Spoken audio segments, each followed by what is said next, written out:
जैसा कि last episode में हमने देखा कि टैंग शैंग की स्पिरिट सोल म्यूटेट होने लगी थी और वो बेहोशी की हालत में चला गया था और वो अपने पिछले जन्म को याद कर रहा था कि कैसे लोग उसका मजाक उड़ाया करते थे और एल्डर्स ने भी उसको और ज्यादा नॉलेज प्राप्त करने से रोक दिया था। अब टैंग शैंग को कैसे न कैसे करके लाइब्रेरी के अंदर रखी बुक्स से सीक्रेट नॉलेज जाननी ही थी, जिसकी वजह से वो आज रात उसके अंदर जाने का डिसाइड करता है। वो अंदर जाकर सीक्रेट स्क्रिप्चर्स पढ़ना चाहता है। वहाँ लाइब्रेरी के अंदर 2 लेवल सिक्योरिटी मौजूद है, जिसमें फर्स्ट लेवल पर सैनिक पहरा देते हैं और सेकंड लेवल पर लेजर्स के साथ 3 एल्डर्स तैनात किए गए हैं। अब इन दोनों सिक्योरिटी को तोड़कर टैंग शैंग को अंदर जाना था। अब टैंग शैंग अपने हिडन वेपन से चाहता तो बाहर पहरा देने वाले सैनिकों को मार सकता था, लेकिन वो अपने इस टैंग सेक्ट से बेहद प्यार करता था और उसके ऊपर टैंग सेक्ट के कई एहसान थे।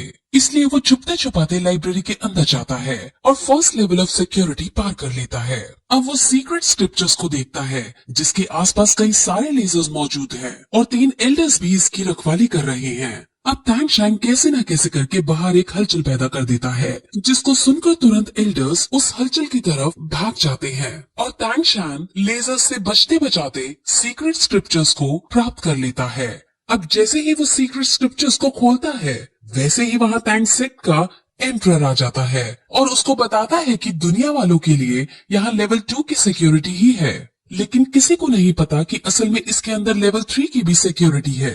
लेवल 3 की सिक्योरिटी में मैं खुद यहाँ की रखवाली करता हूँ। अब एम्परर कहता है कि तुम्हें इस जुर्म में टैंग सेक्ट से निकाल दिया जाएगा, जिस पर टैंग शैंग उदास हो जाता है और कहता है कि मैं बचपन में यहाँ आया था और यहीं से मेरी परवरिश हुई थी। मैं इसको छोड़कर तभी जाऊंगा जब मेरी मौत मुझे लेने आएगी और लगता है कि वो वक्त अब आ चुका है। अब ये कहकर वो अपने हिडन वेपन से सुसाइड करने लगता है, लेकिन एम्परर उसे रोकता है और उसे अब टैंग सेक्ट की सच्चाई बताते हैं। असल में टैंग सेक्ट समय के साथ बहुत बड़ा सेक्ट बन गया और पूरी दुनिया में इसकी वाह वाह होने लगी, लेकिन टैंग सेक्ट के बाहर अमीर और गरीब में भेदभाव बढ़ता गया। जो बाहर के लोग सीक्रेट टेक्निक को सीखना चाहते थे, उनको सीक्रेट सिखाना मना कर दिया और जो अंदर के लोग या शाही परवरिश के लोग इस सीक्रेट टेक्निक को सीख रहे थे, उनके पास इतनी एबिलिटीज नहीं थी जिससे वो इसको सीख नहीं पाए और ऐसे ही करते करते कई सारी टेक्निक्स विलुप्त हो गई। और अब तुम बाहर के होकर इस सीक्रेट टेक्निक को चुराने आए हो, तो इसमें गलत बात नहीं है, लेकिन ये रूल्स के खिलाफ है, इसलिए वो एल्डर्स तुम्हें ढूंढते ही होंगे। मैंने तुम्हें माफ कर दिया है, लेकिन तुम्हें उन एल्डर्स से बचना होगा। वो अब उस सीक्रेट स्क्रिप्चर को उसे देता है और उसे इससे सीखने को कहता है। वहीं अब टैंग शैंग की आंख खुलने लगती है और वो होश में आने लगता है और जब वो होश में आ जाता है तो अपने आगे जीवू को सही सलामत देख बहुत खुश होता है, लेकिन तभी अब टैंग शैंग की कमर से अपने आप स्पाइडर लेग्स निकलने लगते हैं और सब ये देखकर बहुत शॉक होते हैं। अब मिस्टर जाओ उसे इसे कंट्रोल करने को कहते हैं, जिस पर टैंग शैंग फिर से मेडिटेट करता है और बड़ी मुश्किल के बाद स्पाइडर लेग्स को कंट्रोल करने में केपेबल हो जाता है। अब वो बातें कर रहे होते हैं कि तभी वहाँ बहुत सारी मकड़ियाँ आ जाती हैं। ये सब छोटी छोटी मकड़ियाँ थी और ये सब उसी के बच्चे थे जिसको टैंग शैंग ने अभी मारा था। हालांकि ये मकड़ियाँ अभी बच्चे थे, जिस वजह से टैंग शैंग और बाकी सब उससे लड़ने का डिसाइड करते हैं और टैंग शैंग अपने हिडन वेपन सबको देता है। सब उसके हिडन वेपन्स को देखकर बहुत शॉक होते हैं, क्योंकि उन्होंने ऐसे वेपन्स पहले कभी नहीं देखे थे। अब इन वेपन्स का यूज करके सब मकड़ियों को मार देते हैं। निंग रोंग रोंग को यह हिडन वेपन बहुत पसंद आया होता है, जिस वजह से वो उसे टैंग शैंग से खरीदना चाहती है, जिस पर टैंग शैंग कहता है कि मैं कुछ समय बाद ये तुम्हें फ्री में दे दूंगा। अब फिर वो सबको एक एक हिडन वेपन देने को कहता है और फिर सब अब वापस स्कूल जाने लगते हैं। अब ऑस्कर के फ्लाइंग सॉसेज का यूज करके सब वापस आ जाते हैं। मिस्टर जाओ दीन को सब बताते हैं कि अभी तक क्या क्या हुआ और फिर वहाँ ग्रैंड मास्टर भी आता है। अब वो लोग जाइंट एप के बारे में बात करते हैं, जिसमें मिस्टर जाओ उससे उस जानवर के बारे में पूछता है जिसकी आवाज सुनकर जाइंट एप ने जीवू को छोड़ दिया था। अब ग्रैंड मास्टर बताता है कि वो जानवर एज्योर बुल पाइथन है और वो जाइंट एप से भी ज्यादा शक्तिशाली है। जाइंट एप अगर जंगल का राजा है तो बुल पाइथन जंगल का एम्परर है। वो उसे फिर एक बात भी बताता है कि एक बार एक बहुत ताकतवर सोललैंड मास्टर जाइंट एप का शिकार करने जंगल में जा रहा था। उसे अपनी एबिलिटीज पर पूरा यकीन था कि वो जाइंट एप को मार देगा। जाइंट एप एक लेक के अंदर पानी पी रहा था और वो जाइंट एप को देखकर उसे युद्ध के लिए ललकारता है, लेकिन तभी वहाँ लेक के अंदर से उसे एक बहुत भयानक आवाज आती है और वो आवाज एज्योर बुल पाइथन की थी। बुल पाइथन इंसानों की आवाज भी बोल सकता है और वो उस वॉरियर को वहाँ से जाने को कहता है और वो वॉरियर फिर बिना कुछ सोचे अपनी जान बचाने के लिए वहाँ से भाग जाता है। वो असल में बुल पाइथन की ताकत के बारे में उन्हें समझा रहा था। अब फिर वो ऑस्कर के बारे में बात करते हैं कि वो बहुत टैलेंटेड बंदा है। असल में श्रेक स्कूल के अंदर सभी बहुत टैलेंटेड है और अब इसीलिए उनकी आगे की ट्रेनिंग के लिए ग्रैंड मास्टर खुद उनको सिखाने का डिसाइड करता है। अब वो ग्राउंड में सभी बच्चों को बुलाकर उनको ग्रैंड मास्टर से इंट्रोड्यूस कराता है और अब ग्रैंड मास्टर आज से उन सभी के टीचर बन जाते हैं। अब वो बातें कर ही रहे होते हैं कि तभी अचानक तांगशांग की मकड़ी वाले लेग्स अनकंट्रोलेबल हो जाते हैं और उसके लेग्स इधर उधर वार करने लगते हैं। इस बीच एक डंक मोटू को भी लग जाता है जिससे वो वहीं बेहोश होकर गिर जाता है। अब ग्रैंड मास्टर तुरंत तांगशांग के पास जाते हैं और उसे गहरी सांस लेने को कहते हैं और कहते हैं कि तुम ये इमेजिन करो कि ये लेग्स तुम्हारी बोन्स हैं और फिर तुम अब इनको अपनी बॉडी के अंदर वापस लो। जिस पर अब तांगशांग ऐसा ही करता है और फिर वो अपनी लेग्स पर काबू पा लेता है। अब वो तुरंत मोटू को ऑस्कर के कमरे में लेटाता है और ग्रैंड मास्टर और तांगशांग वहाँ जाते हैं। ग्रैंड मास्टर तांगशांग से इसके पॉइजन को वापस लेने को कहता है। तांगशांग बहुत डरता है क्योंकि इस बीच मोटू की जान जाने का भी डर था, लेकिन अगर उसने पॉइजन वापस नहीं लिया तो भी मोटू जान से मरने वाला था। इसलिए वो ग्रैंड मास्टर की बात मानते हुए मोटू के शरीर से पॉइजन निकालने लगता है और कुछ देर में मोटू ठीक हो जाता है।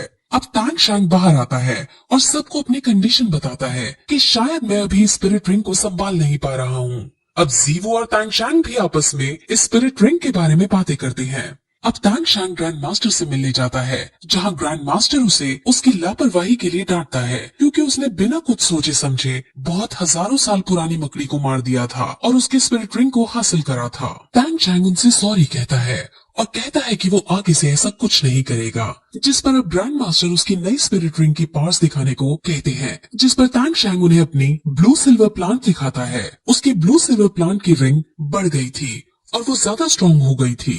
तांगशांग की पॉइजन पावर भी अब और जहरीली हो चुकी थी, यानी अब तांगशांग इतना ज्यादा शक्तिशाली हो चुका था कि अगर कोई पॉइजन मास्टर भी उस पर अपने पॉइजन से वार करे तब भी तांगशांग आसानी से उसके इफेक्ट को नलीफाई कर सकता है।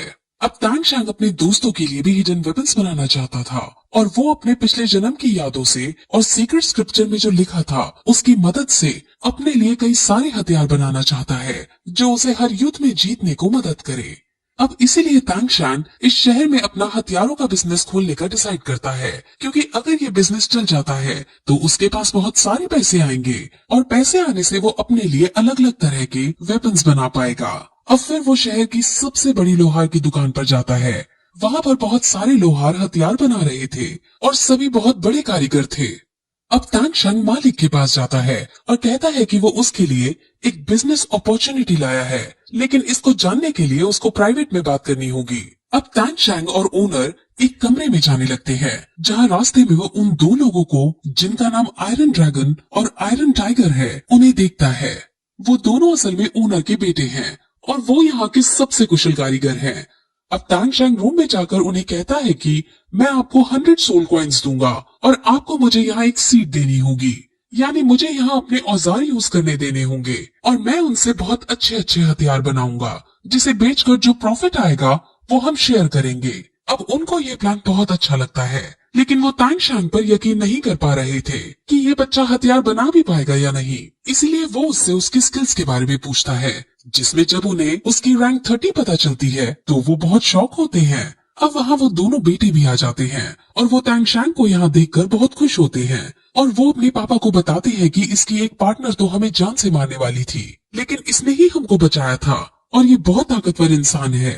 अब ये सुनकर ओनर बहुत खुश हो जाता है और उसके साथ इस बिजनेस को करने के लिए मान जाता है। अब फिर वो वापस स्कूल आता है जहाँ उसे जीवो दिखती है और वो दोनों एक दूसरे के साथ हमेशा रहने का वादा करते हैं और वो दोनों एक दूसरे के बहुत नजदीक भी आ जाते हैं। लेकिन तभी वहाँ उन्हें निंग रोंग रोंग की आवाज आती है और वो एम्बैरेस होकर वापस स्कूल की तरफ जाने लगते हैं। आज ये लोग तांगशांग के रैंक 30 पर पहुँचने की पार्टी करते हैं और सब बहुत मस्ती करते हैं। अगले दिन ग्रैंड मास्टर खुद उन सब के लिए ब्रेकफास्ट बनाता है और फिर सब ग्राउंड में आकर एक लाइन में खड़े होते हैं और वहाँ पर अब ग्रैंड मास्टर उन्हें कहता है कि अब तुम लोगों की इंटेंस ट्रेनिंग शुरू होगी। वो मिस्टर दाई को अपने पास बुलाते हैं और कहता है कि तुम्हें इन सब से बारी बारी से फाइट करनी है, लेकिन तुम्हें ध्यान रखना है कि किसी को चोट ना पहुंचे। और जब तुम टैंग शैंग से फाइट करो तो टैंग शैंग तुम्हारे साथ थर्ड स्पिरिट रिंग को यूज नहीं करेगा। अब ये सुनकर मिस्टर धाई कहता है कि टैंग शैंग अपनी थर्ड स्पिरिट रिंग का यूज कर सकता है, क्योंकि मैं उसे उसकी थर्ड स्पिरिट रिंग के साथ भी हरा दूंगा। लेकिन ग्रैंड मास्टर उसे मना करता है और कहता है कि अगर टैंग शैंग ने मकड़ी वाली पार को यूज किया तो तुम जिंदा नहीं बच पाओगे। अब ये सुनकर सब हंसने लगते हैं, लेकिन मिस्टर धाई ग्रैंड मास्टर से जिद करता है, तो ग्रैंड मास्टर टैंग शैंग को थर्ड स्पिरिट रिंग का यूज करने की परमिशन दे देता है। और अब उन दोनों में फाइट शुरू होती है और उसमें स्पाइडर वेब बनाकर मिस्टर धाई को फंसा देता है और उससे निकलने के चक्कर में उसके शरीर में पॉइजन फैलने लगता है। अब मैच रोक दिया जाता है और पहले टैंग शैंग उसके पॉइजन को हटाता है और फिर ग्रैंड मास्टर उन सभी को टीम वर्क की ताकत समझाते हैं और उनको हमेशा साथ एक साइड से लड़ने के लिए मोटिवेट करता है। अब मोटू ऑस्कर से लड़ता है और ऑस्कर हार जाता है, जिसके बाद मिस्टर धाई मोटू से लड़ता है और मोटू और मिस्टर धाई के बीच बहुत आइकॉनिक लेवल का मैच होता है, जिसमें पहले तो मिस्टर धाई कमजोर पड़ रहा होता है, लेकिन मिस्टर धाई अब अपने फुल पोटेंशियल में आता है, जिसके बाद दोनों आपस में आइकॉनिक लेवल की फाइट करने लगते हैं।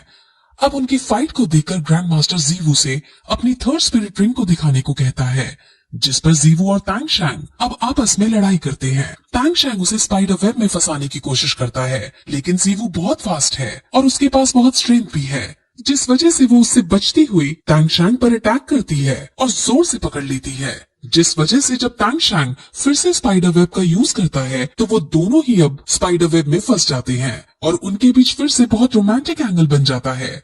वही मिस्टर धाई और मोटू में से कोई हार जीत नहीं रहा होता, इसलिए उनके मैच को रुकवा दिया जाता है। अब वो उन सबकी फाइटिंग में कमियां निकालते हैं और उनकी कमियों को उनको बताकर आगे से और ज्यादा ध्यान रखने को कहते हैं। और अब जीवू की बारी आती है और अब जीवू की कोई कमी ग्रैंड मास्टर को नजर नहीं आती, जिससे सब बहुत ज्यादा शौक होते हैं। अब वो जीवू को थर्ड स्पिरिट रिंग के बारे में बताते हैं कि इसकी थर्ड स्पिरिट रिंग की वजह से इसके पास हजारों साल पुरानी लाइटनिंग स्पीड के रैबिट की ताकत आ गई है और इस टेक्निक का यूज करके ये अपने आप को हवा में टेलीपोर्ट भी कर सकती है। अब क्योंकि सभी ने कोई ना कोई गलती की थी, इसलिए सबको पनिशमेंट दी जाती है और उन्हें पत्थरों से भरा बैग उठाकर चक्कर लगाने थे। जिसने गलती नहीं की थी वो भी चक्कर लगाते हैं, क्योंकि वो अपने दोस्तों को पनिशमेंट खाते नहीं देख सकते थे। और फिर यही इस तरह ये एपिसोड खत्म हो जाता है।